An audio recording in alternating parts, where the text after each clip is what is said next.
পরিকল্পিতভাবে বাংলাদেশকে রাজনৈতিক, অর্থনীতি এবং সামাজিকভাবে ব্যর্থ রাষ্ট্রে পরিণত করা হয়েছে বলে অভিযোগ করেছেন বিএনপি মহাসচিব মির্জা ফখরুল ইসলাম আলমগীর।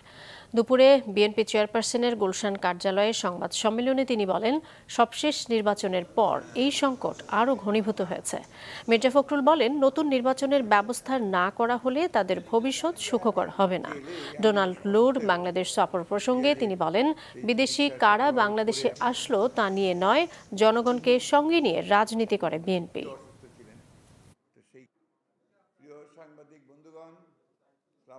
তার অর্থনৈতিক মেরুদণ্ডটাকে ভেঙে ফেলে, যখন তার রাজনৈতিক স্ট্রাকচারটাকে ভেঙে ফেলে, সামাজিক কাঠামো ভেঙে যায়, যখন কোথাও জবাবদিহিতা থাকে না, তখন একটা রাষ্ট্র ব্যর্থ স্টেজে পরিণত হয়।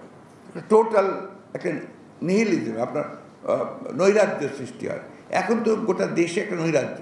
বিগত নির্বাচনে আওয়ামী লীগের সংকট আরও গভীর হয়েছে, সরকারের সংকট আরও গভীর হয়েছে, এবং ওনারা যদি এখনই সেটা উপলব্ধি না করেন এবং সেই নির্বাচন চেষ্টা না করেন, তাহলে ভবিষ্যৎ তাদের জন্য খুব ভালো না।